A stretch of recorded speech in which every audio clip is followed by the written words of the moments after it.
Yo, what's up, world? It's 2017. Remember that time a digital plague swept the globe? No, not that one. I'm talking about WannaCry, the ransomware attack that brought the internet to its knees. It started innocently enough, like a sniffle in a crowded room. A few computers in Asia started acting weird. Files were getting locked up. Then, bam! It explodes. WannaCry spread like wildfire, hopping from computer to computer, country to country.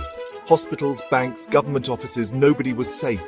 This wasn't just some random glitch. This was a coordinated attack. Someone was holding the world's data hostage. Imagine logging onto your computer and instead of your cat pictures, you see a message.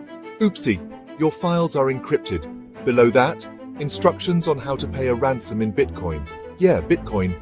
Because nothing says we're serious criminals like demanding payment in digital monopoly money. The worst part? Nobody knew how to stop it. Antivirus software was useless. It was like trying to fight a tank with a fly swatter. The world watched in horror as WannaCry racked up victims, its digital tentacles reaching every corner of the globe. Governments were scrambling. Tech giants were working overtime. The fate of the internet hung in the balance.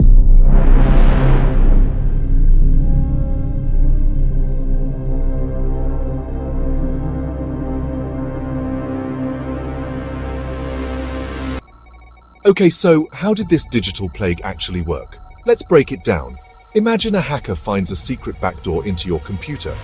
That's basically what WannaCry did. It exploited a vulnerability in Windows called Eternal Blue.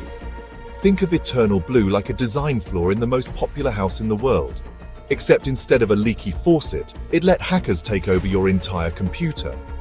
Now here's where things get shady. Remember Eternal Blue? Turns out it was developed by the NSA, you know, those guys who are supposed to be protecting us. But somehow it got leaked. And guess who found it? That's right, the WannaCry masterminds. They weaponized it, turned it into a digital weapon of mass disruption. Once WannaCry wormed its way into a computer, it went to work. It encrypted everything. Documents, photos, spreadsheets, turning them into digital gibberish. The only way to unlock them? Pay up, suckers. The attackers demanded a few $100 in Bitcoin, and if you didn't pay within a certain time, boom, your files were gone forever. Just when things were looking bleak, a hero emerged. Not a caped crusader, but a security researcher named Marcus Hutchins. This guy was basically a digital detective, spending his days sifting through lines of code, looking for clues. And boy did he find one.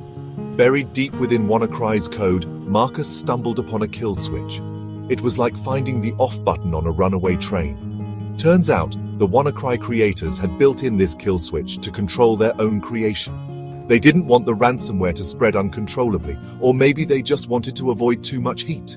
Whatever their reason, the kill switch was there, and Marcus, like the digital ninja he was, flipped it. The spread of WannaCry slowed to a crawl. It was a major victory, a turning point in the fight against this digital plague. But the battle wasn't over yet. Thousands of computers were still infected, and the question remained, who was behind this attack? Section 4. The Aftermath and Attribution. The dust settled, and the world began to take stock of the damage. WannaCry had infected over 200,000 computers in 150 countries. Hospitals had to turn away patients. Businesses ground to a halt. The cost of the attack was estimated in the billions. It was a wake-up call, a stark reminder of our dependence on technology and the vulnerability that comes with it. So, who were the masterminds behind this global cyber attack? Fingers pointed to North Korea. Evidence suggested the involvement of a group with ties to the North Korean government. But like most things in the world of cyber espionage, definitive proof remained elusive. The WannaCry attack sent shockwaves through the cybersecurity world. It exposed the fragility of our digital infrastructure and the need for better security measures. It also highlighted the importance of timely software updates, those pesky notifications we often ignore. Turns out they're there for a reason. Section 5. A Call to Arms, Cybersecurity in a Connected World. The WannaCry attack was a watershed moment. It showed the world that cyber attacks aren't just something that happens in movies. They're real. They're happening now. and they have the potential to cripple our increasingly interconnected world. So, what can we do about it? Well, for starters, update your damn software. Those updates aren't just about getting the latest features. They often contain crucial security patches. But it goes beyond that. We need to start taking cybersecurity seriously. That means strong passwords, two-factor authentication, and being wary of suspicious emails and links. We also need to demand better from our governments and tech companies. They need to step up their game, invest in cybersecurity research, and develop more robust defenses against these digital threats. The WannaCry attack was a wake-up call. It's time to open our eyes to the digital threats we face and take action to protect ourselves. Because in a world where everything is connected, cybersecurity is no longer optional, it's essential. Stay safe out there, people. And for the love of all that is digital, update your software.